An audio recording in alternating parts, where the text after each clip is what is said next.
All right, guys, let's get started. Thanks everyone for joining today for the webinar. The webinar today is Managing Electronics Supply Chain Post-COVID-19. I'm your host, Jesil Pujara today, and I'll get things kicked off, and then we will start our speakers engaged. So just to kind of give a little bit of background, we, as everybody knows, we have been in a pretty tough situation with the pandemic, with COVID-19 right now. It's a lot of countries are in quarantine, and slowly things are getting to the point where things are starting to open up. So some of the things that we have been seeing with our customers is as things start to open up, how do we, it's a new world. It's not going to be business as usual as it used to be. So what are some of the things to keep in mind as businesses start to open up, and especially focusing on the supply chain aspect of things? So with that in mind, we decided to have this webinar to have that interactive discussion with our speakers and our audience. Before we get started, some housekeeping. We'll hold the Q&A question answers at the end of the webinar. So please, as the webinar is going on and you have questions that come up in mind, please start typing it in the Q&A button on the bottom of your screen. And then we'll address those in the Q&A session. Second thing, since a lot of us are working from home, there's always going to be noises and disruptions in the background. So we'll keep everybody on mute during the course of the webinar. And in Q&A, we will unmute everybody so we can make it an interactive discussion. So with that, we will get started. We have two speakers today. We will start with our guest speaker, David Collins. David, if you could introduce yourself. Yeah, my name's David Collins. I'm the CEO of China Manufacturing Consultants in China, and also of Manufacturing Transformation Group in North America and the rest of the world. And basically, our job is to help set up factories. We build factories, we make them lean, and we work an awful lot with the supply chain because it's an incredibly important aspect of making a factory run. Great, thank you, David. Jithendra, if you could introduce yourself. Thanks, Jesil. Hi, everyone. I'm Jithendra Palasagaram, founder and CEO for Part Analytics. Part Analytics is a cloud-based cognitive sourcing and quoting platform for electronics. We serve both OEM customers as well as contract manufacturing companies. We're based in Milwaukee, Wisconsin. Great, thank you, Jithendra. All right, so I think just to kick it off, David, question to you with your manufacturing expertise, right? That as lockdowns are getting released slowly and people are starting to open up factories or thinking about opening up factories, what are some of the basic things to keep in mind? Because it's not going to be business as usual as it used to be for a lot of folks, right? So what are some of the things you're seeing with your customers and in your industry? Well, a couple things. Number one is, will all your people make it back? Depending on how areas are locked down and what's happening, some states, cities in the US and in China in particular, where we do a lot of business, you know, the movement in between locations is not as easy as it used to be. So the entire aspect of people, what do you do with the people? And then, of course, setting up the people. What are you going to do with them when they get there? How are you going to let them have lunch? How are you going to social distance for the people? Will you change how you set up the shifts so people can be farther apart? If you're doing some real close, especially in electronics manufacturing, where people are next to each other, you're going to have to worry about, obviously, masks, gloves, things like that with the people. The second thing, obviously, is the supply chain. What parts of your supply chain will be open? If they're in an area of the world or an area of China, for example, that is slower in getting back, is some of your key suppliers, will they be open or not? And what can you do? If they're not open and you can't get the parts you need, would you start up then? Would you just use up the inventory you currently have and hope they get started and can supply you?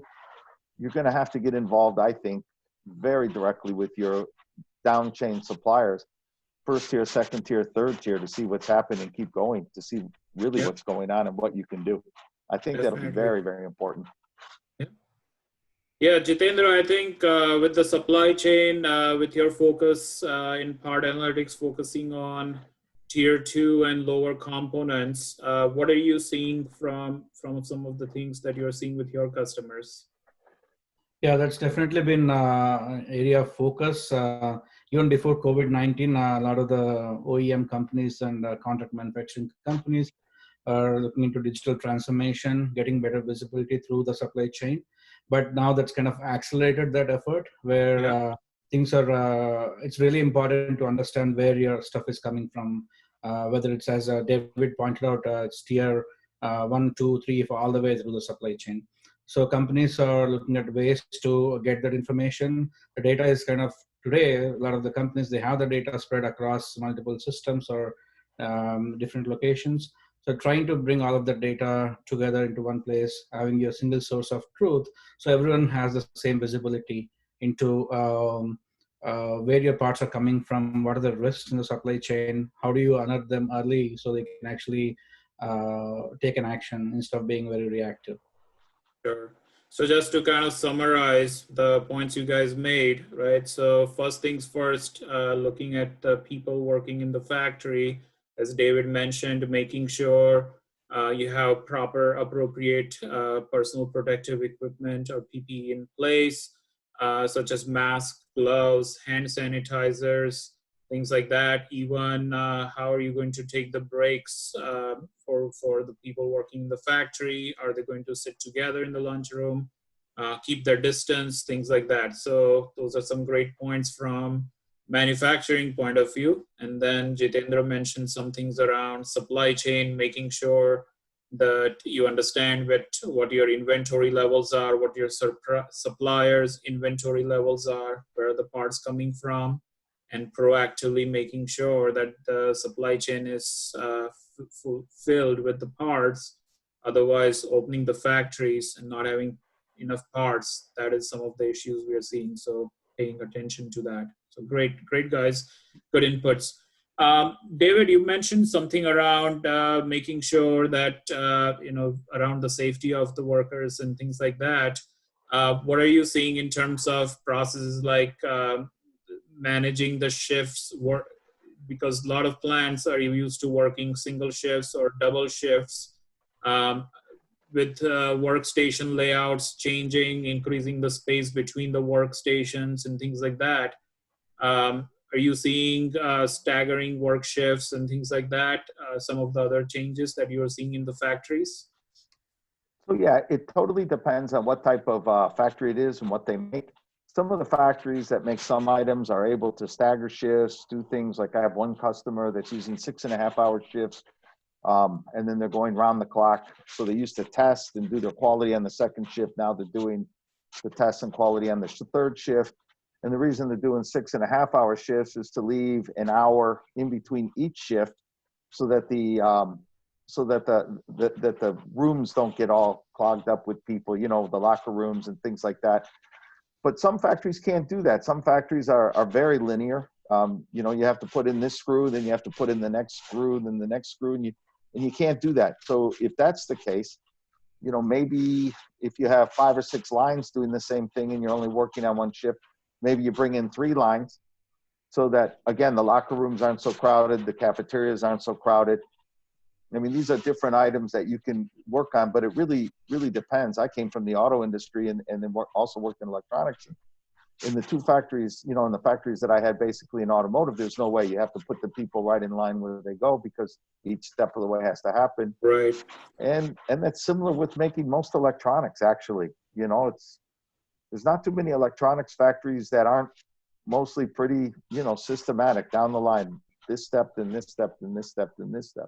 So the only question you have is do you have a lot of lines doing things? Or maybe you can split those out, but otherwise, not really.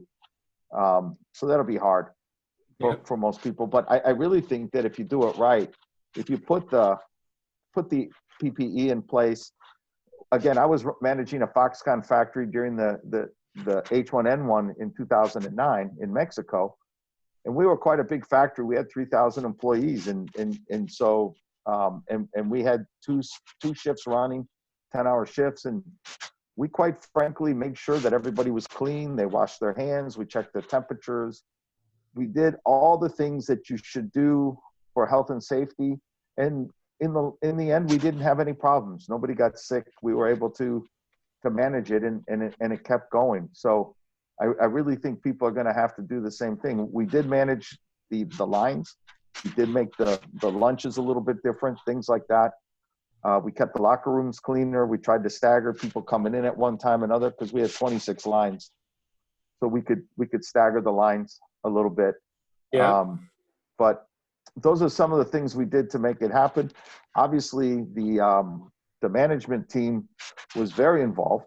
We put as many people as we can working from home, but the manufacturing team had to be there. And they were quite involved. We kept people on the floor. We asked HR to be on the factory floor also to help monitor and things like that. So we got some people out of the office also and got them on the factory floor to help monitor and do things. And with it all, it worked out quite well. Okay, that's great. Yeah, that's some of the great pointers. So I think, David, you mentioned in one of the points you mentioned about the management team and some of the teams working remotely as much as possible, and the factory is more for only people who are needed to be there. So people are used to a lot of in-person interaction in a lot of these factories, and now things have changed where a lot of the people will be remote, especially like having manufacturing expertise to kind of help guide through day-to-day problems. And especially like a lot of the factories and their management team have quite a bit of distance between them now. So how do you see those issues being addressed? How do you see some of the people addressing those issues? Well, I think certain people with their systems, if you do it right, working remotely is fine, and they can continue to work remotely from ever, as far as I'm concerned. I think there's too much utilization of office space in manufacturing as it is. We built such big offices because we want our people to all be around us, but we don't really need them. For example, like the purchasing people, if they know that they have to buy certain things at certain times, and this is well organized within the company, and you have a strong planning system, essentially what you have at that point in time is the ability to let these people work from home. In Mexico, we did an awful lot of work of letting people work from home, just because a lot of the ladies who worked for us had children, and we were going to lose them, and they were very intelligent people and very good. So instead of losing them, we set them up to work from home, and it worked really, really well. And then when the H1N1 hit, there was no need to make too many changes. But some finance people can work from home. Sure. Even some of the engineering people. I mean, with the way the computers work and everything goes right now, there's a lot of our engineers that we allowed to work from home. And then we would have the occasional meetings. We would set up conference rooms, and the people would come in and meet like maybe once every 2 weeks if their managers wanted something to be done. But, if you have really good KPIs and you really manage your systems, you're quite capable of letting people work from home. The fact that some manager has to watch somebody work all the time, that kind of tells me usually that you don't know what those people really do for a living. What is their KPI, and what should they get done for you on a daily basis? And if that KPI is not so good, yeah, you do need somebody to stand over them. But if your KPIs are really good, you'll know every day if they did their job or not. Definitely. Yeah, so it sounds like there's going to be a lot more emphasis on having systems and processes and KPIs in place. So everybody is kind of very clear on what needs to be done and what are the key issues to be worked on. So That's defining correct. those systems and processes is becoming very critical, right? Yes. And if the senior management team works very hard on that, it allows the senior management team then more time to work on other things that will grow the business. Definitely. So speaking of business aspect of things, right? There will be, as the economy has slowed down considerably. Even as the factories open up, there will be some slowdown in business, or in some cases, a lot of slowdown in business, which I think depends on the sectors as well. So Jithendra, from what you're seeing with your customers, how are some companies managing the cost pressures, especially with your focus on electronics industry? Yeah. Yeah, that's a great point. With as companies start opening up and looking at the demand for next couple of quarters or next few quarters, there's been considerable drop. So companies are figuring out ways to manage costs to offset the impact of reduced demand or top line slowdown. So kind of some of the ways they can look into doing that is actually getting a better handle on the supply chain costs, where getting better visibility into in terms of what they're paying across the supply chain for materials or stuff down the supply chain, lower tiers as well. And whether it's negotiating with existing suppliers in the supply base or identifying potential additional sources to bring the cost down, and actually looking at additional sources in terms of alternate components and things like that for the electronics that would drive some of the cost out actions that's needed. So it's more around getting better visibility in terms of what they're paying today, some of the actions they can take around whether it's negotiations driven savings within with the suppliers, or looking at potential opportunities for cost reduction through alternates and other types of actions. Okay, great.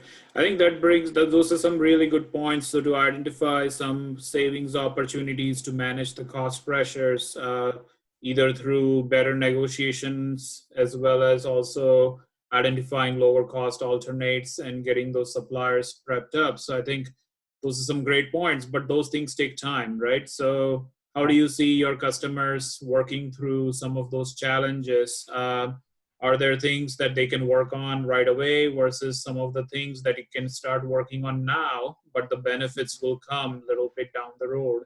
How do you see those prioritization of activities? Yeah, definitely. I think if you look at the two buckets that we talked about, negotiation-driven savings and alternate-driven savings, for shorter-term, immediate wins, looking at negotiation savings, whether it's actually harmonizing your data across the company. If you take an enterprise customer, a large company where the data is not all in one place, actually getting better visibility in terms of what they're paying across different business units.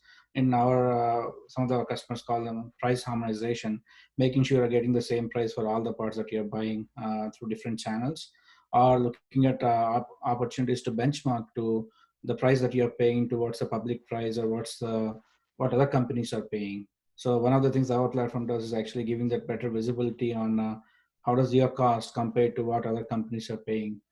So benchmarking, comparing to public price, harmonizing price across the company. So these are some of the levers that they can leverage to drive immediate short-term savings. And then more longer term would be the savings through alternate components or more redesign of the product, design for cost, things like that, that will drive, which take time, 6 months, 9 months, but higher ROI, takes longer to implement, but better cost savings from that. Yeah, it sounds like longer term benefits through alternates require some engineering work. And as engineering capacity starting to free up, it will be a great time to start compiling those list of projects where the users can see some good benefits. So that's a great point. David, question to you. I think kind of speaking around those cost issues, there will be some concerns around not having enough people in the factory in order to maintain the distance and things like that. So are you seeing some changes where process automation is being discussed more now? And if you can talk a little bit about specific kinds of automations that you are seeing that your customers are focusing on. Sure. Automation is always helpful when it comes to, using people and things like that. The kind of automation people are using obviously is robotics. People don't think about ERPs and things like that as automation, but good ERPs, good systems in place to be able to buy your parts and all that. That's automation also, because a lot of it can help you out a lot and can be synchronized right into your warehouse. So you know exactly what's going through the warehouse. You would be amazed how many of the clients I go into have no idea what's really in their warehouse. You know, you go see them, you talk to them, they say they have ERP systems and things like that, and they go, oh, we don't have anything in our warehouse that's over 3 months old. And then you go just do the dust test, and you can run your finger across a box or two and know that it's been there for 2 or 3 years. And then you look at the thing and you go, yeah, no doubt. And I think this opens up an awful lot of opportunities. People don't usually get downtime like this. And while the downtime's bad, which it is because you're not making money, you're still paying a lot of employees. And a lot of these employees can start working on these systems. Mm-hmm. There's things that are put in place. One of the biggest things I recommend to my clients and people we're working with is don't just sit and let this go by. It's ridiculous to do that. Go in there and start to fix things. You know, if you need a consultant to help you or one of your suppliers to come in and help you, whatever it is that you need, do it. Because how often does anybody get, 4 weeks of downtime that they're not working on something that they can sit down with their engineers and other people, even if it's remotely over a Zoom conference, and start talking about how we're going to fix things. Mm-hmm. It's an incredible opportunity to get things together that nobody ever gets. You always have to fight fires of your factory and your supply chain while you're running, and then trying to fix things. So it's much slower. So from the automation perspective, you see, like I say, you see robots and stuff. And what we try to tell people to do is, if you're going to plan on this automation, you need to also start thinking what kind of people you need, because the old kind of people, manufacturing people who maybe don't have the highest education, are going to go away. But now you need people to fix your robots, run your software, run your automation, put things in place. You need less people, but you need a little bit more expensive people. So there's a trade-off in how this works. And if you do it correctly, the automation can work really, really well. If you do what some people do, you think you buy the automation, you press a little green button and it works, you're going to fall apart in 6 to 9 months. It's just not going to work. So we see a lot of different people wanting automation right away. And our biggest thing is to suggest to them, okay, great, let's do this, but let's make it a real plan. Let's sit and discuss, what do we need? How do we train the people first who are going to fix the servo motors on the robots, for example? Who's going to program the robots? Who's going to run the ERP? Who's going to do this? Does our current supply chain people, are they capable of this? Do we have to train them? Yeah. What do we need to do? And these are the kind of things that we're doing right now and are really working out quite well. We have people who are looking ahead and trying to get things done during this time period.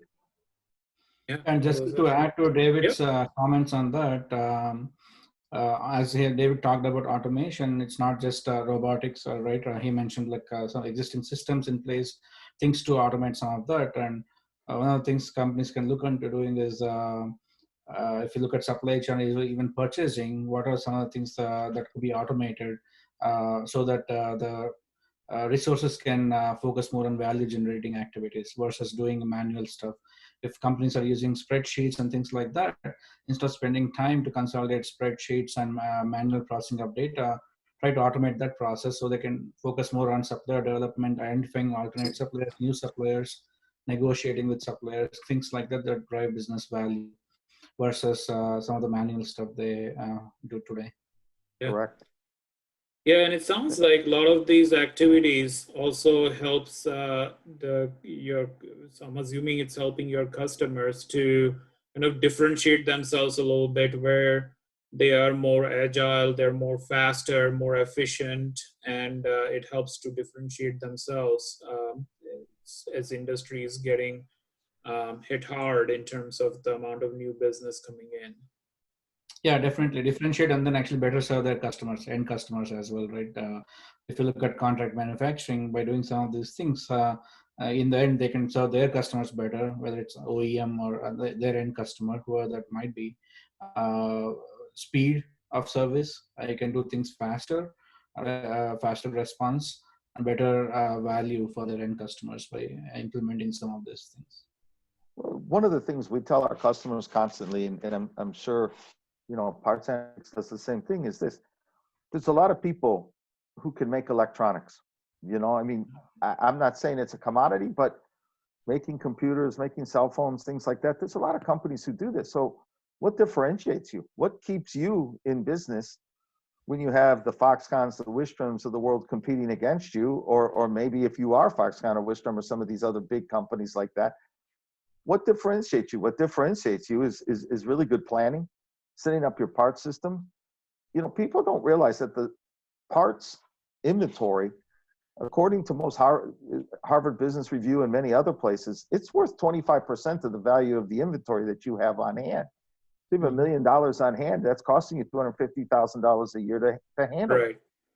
And anybody who can look that up, go look that up. I mean, obviously it's a little different in different sectors, but the electronics sector, it is about that 25 to 30% because a lot of things go away after 3 months, 6 months, 9 months. So Yeah. if you're not managing this correctly and holding it correctly and doing it correctly, you're going to lose a lot of money.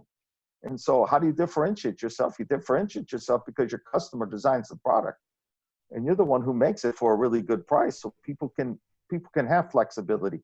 There can be some flexibility in cost. There can be some flexibility in profitability and things like that. These are good things to have. Yeah. Are there, speaking of differentiation, are there any new services or things that your customers are starting to offer to their customers in order to win more business? Are you guys seeing any of that? Jithendra, do you see that from your customers' point of view? Yeah, in terms of if you take the example of a contract manufacturer that's serving an OEM as an end customer, some of the things that they are doing today is actually, if you take the quoting process, for example, today, typically when they get a request for quote from an OEM, it takes contract manufacturers anywhere 2 to 4 weeks to respond to that quote.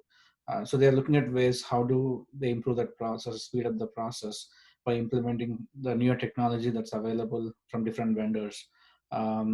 So speed is really important for them, because if OEM is trying to design, get a product out to the market, the faster the contract manufacturers can respond to the quote, get the product built, the better it is. The other thing is around not just cost, but also providing additional value add by potentially looking at risk related issues. So when they get a quote, request for quote, if they are actually building capability where they can actually look for what are the potential risks out there in the supply chain, so they can flag them upfront in the process, so the OEMs can actually mitigate that risk before the product gets released. So some other things like that, where implementing systems, process tools to drive that additional value to their end customer. And I think Sounds the other like, thing is, yeah. well, I'm sorry. Go ahead, David. The other thing is becoming irreplaceable to your supplier or your customer. And you do that by being part of their system. Get involved with them. Yeah. You guys are people who are in contract manufacturing or supply to contract manufacturers, whatever. There's a lot of smart people there. They can easily come up with some ideas that might save their customer money, might make the engineering a little bit better because your customer's not thinking about that. The auto industry does that extremely well. And what you see in the auto industry is you see the supplier and the customer becoming one. And it's not always just based on price, because sometimes the supplier comes down and, yeah, the price might be slightly higher, but their quality and their help in the setup of new product and things like that is so great that you can't afford to get rid of them. So it's not always a price option. It obviously, price is extremely important, but work on making yourself indispensable by sharing your ideas, sharing things that you can do to help your customer, because if you do that, you become indispensable. Yeah. Sounds like a lot of things are moving towards being not just a supplier, but more being engaged in the process, being engaged with your customers, and truly becoming more like partners, whether it's through flagging risks or savings opportunities up front, or helping engineers do the design and design the processes better so that the manufacturing is a lot easier. So there's a lot of ways to engage upfront and becomes part of your differentiation, and also brings that your customers are staying with you through these tough times. Correct. So these are great points, guys. I think we're at a point where we should start opening things up for, we should open things up for question and answers. I don't see many questions typed up, so I'm just going to unmute everybody in the audience. Guys, folks, any questions from anybody in the audience so far?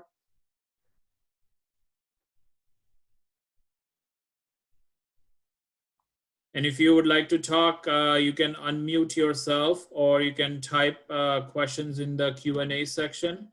So happy to answer any of those questions.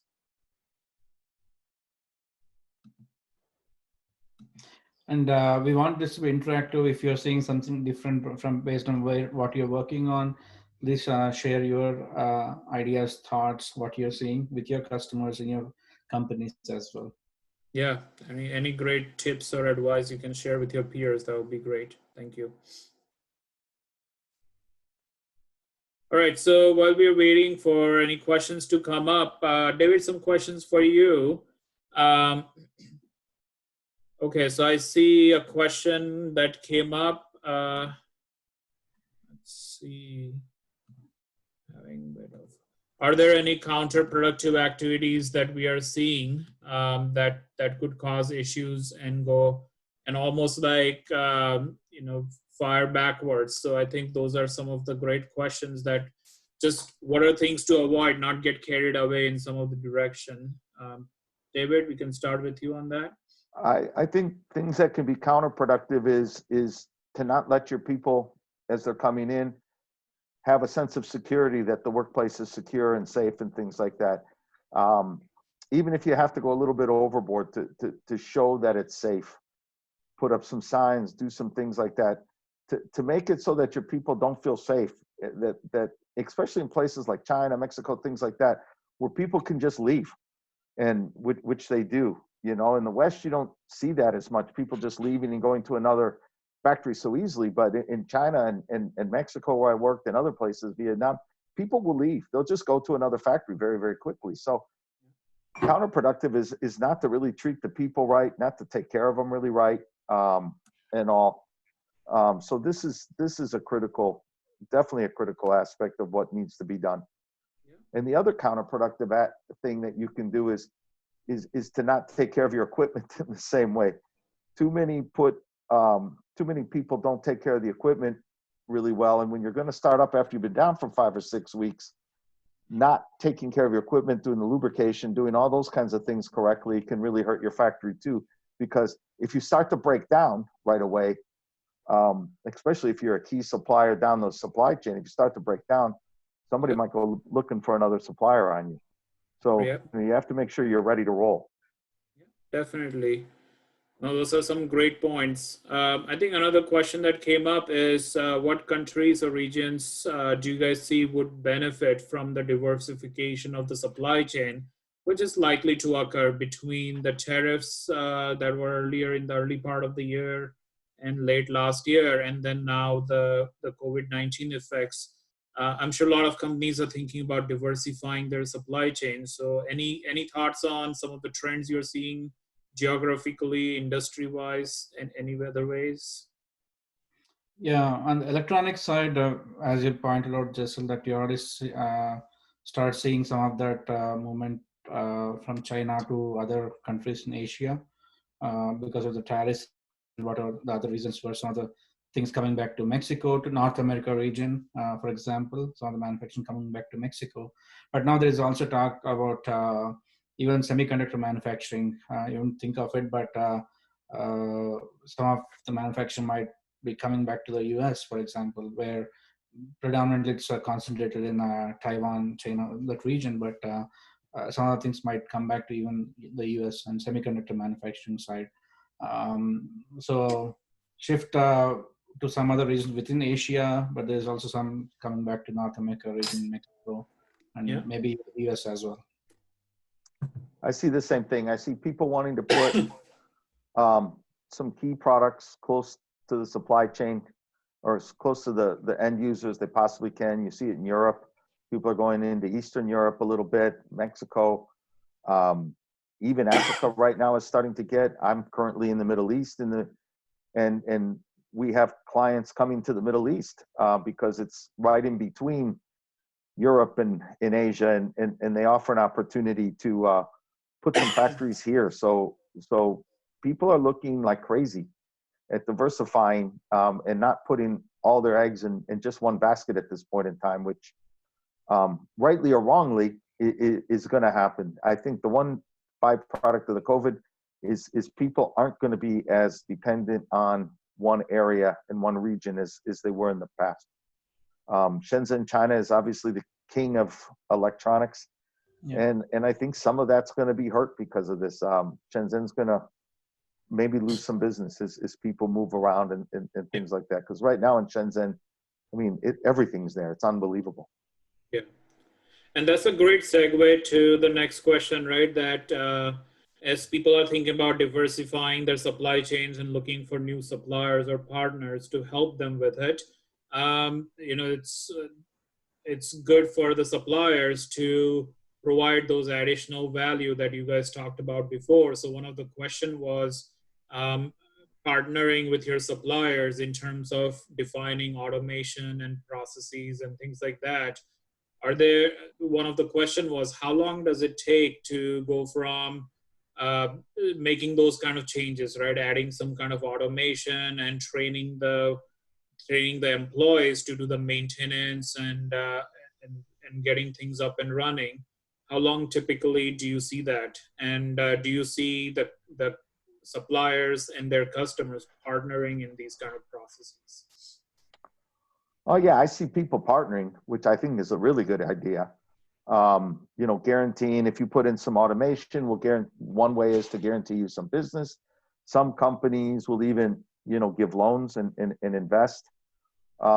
With companies, governments will do that, especially across Southeast Asia, China, and in the Middle East. Governments in particular are interested in helping quite a bit if business can be brought to them. So that's good. The length of time will totally depend. Let's say you have almost zero information on automation. It might take you 18 months to 2 years to get it right, because it does take some time to train the people. It does take some time to decide what it is you're going to automate, because you don't want to automate waste. So you got to take waste out of your system, and then you automate what's really the product of what you're going to automate. I mean, I've seen people automate their warehouse, for example, just as a simple example, but yet they had so much junk in the warehouse that they didn't need, that the automation was like crazy. They probably needed half of the automation if they would have planned the supply chain correctly and had good planning systems and things like that. Same thing in manufacturing. If you have a lot of waste in the people movements, those same wastes are going to be in the robot movements if you have them. Yeah, you'll have robots soon instead of people, but you're just automating waste and spending a lot of money. So, the steps to automation is to learn about your process, eliminate the waste as best as you can. While you're eliminating the waste, start to train your maintenance people and determine then what automation you need to use and buy it.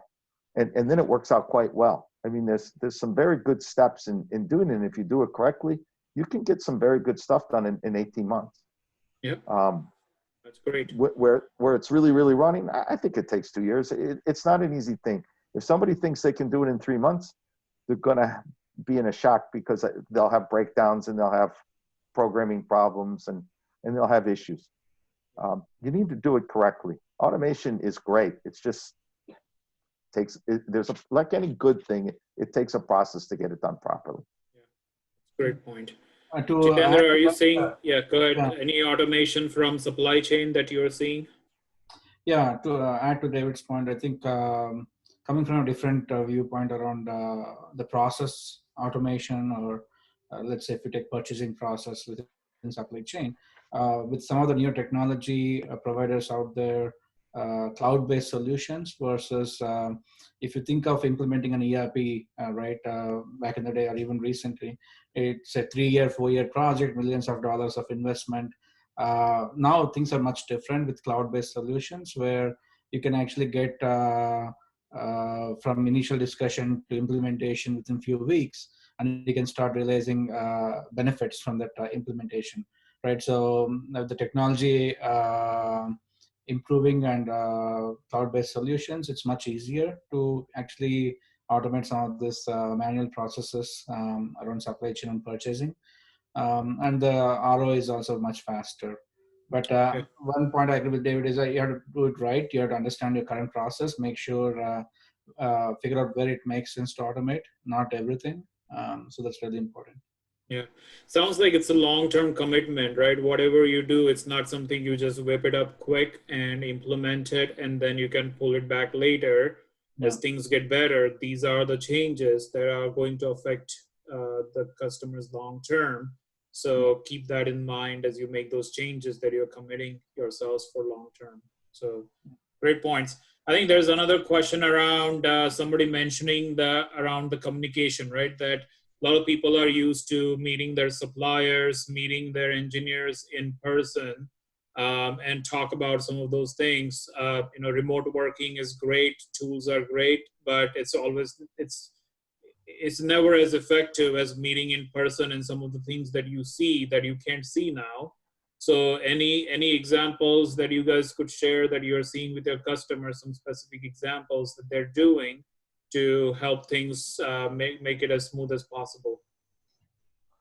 Well, again, things like Zoom meetings, things like, or whatever format you use. When I was working for Foxconn, my factory was in Juarez, Mexico, and our home office was in Taiwan. And so we got very used to meeting over the phone and things like that. Very seldom did we actually get to meet up face to face with the people we had and our suppliers. Again, I think this goes back to your planning, your KPIs, how you do things, and what it is that you expect out of something. If you're getting good product from your person at the right price and they're on time, I mean, do you really need to meet with them that often? I think a lot of meetings are because people think they need to meet a lot. People like meetings. And I don't think you need so many meetings all the time. So I think some of this will force you into having real meetings for real things at the real time, not always just face to face, because this is what we're used to doing. Again, this is another opportunity during this course of time. You can't meet, so find out why you have to meet. Can you save a lot of money in travel costs and things like that?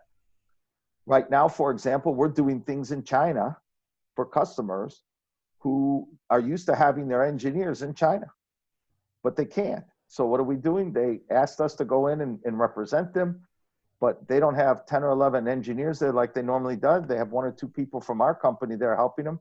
And we're doing Zoom meetings with them. We're doing work with them. We're doing all kinds of other things, and it's working. It's working quite well. These people are getting started up. We're doing we're doing things like working with molds and molding and all this other stuff can be done remotely. We're taking pictures. We're showing the customers, and the customers are directing us. It's pretty interesting and capable. I think people are going to learn from this, and I think it'll help them. And you go back to the cloud-based systems you're talking about, and it's true. With cloud-based systems, you can use some of these things, and people can see what's happening in real time. Where are my parts? What part of the road are they on? In real time, you know where things are, and in real time, you know what's happening. And you don't have to be with your supplier all the time finding out what's going on. There's a lot of money savings that can be done there, and time savings that, again, will allow the people to help grow the business instead of just maintaining business. Yeah, I think one of the questions was around, as people are thinking about diversification, right? It comes at a little bit of a price when you talk about diversifying your supply chain. In the short term, midterm, when you're starting to diversify your supply chain, looking at new suppliers, it's going to bring some inefficiencies, some issues in the near term until those suppliers get to know their customers, and likewise the other way. Do you see that? And number 2, are there any things that they can do to help ease the transition? Jithendra, are you seeing from supply chain, from your customers, some of those challenges? Yeah, so diversification, I think we talked about, but too much is sometimes problematic. And then your supply chain, maybe you start off with 1,000, but it goes to 5,000, for example. Right? So too much diversification is also an issue, but that's where it's important to kind of, to David's point, when you look at this, the key is being close to where your end customers are, maybe kind of that's kind of looking at as a driving force to kind of be close to the product, that or the end product that's being delivered to the customer, and make those decisions dependent on that. So you can have, instead of having one globalized location for all regions, maybe you look at your product portfolio and where it's being delivered and being close to the customer, so you minimize some of these disruptions and delays that happen with a global supply chain sometimes. Yeah, great.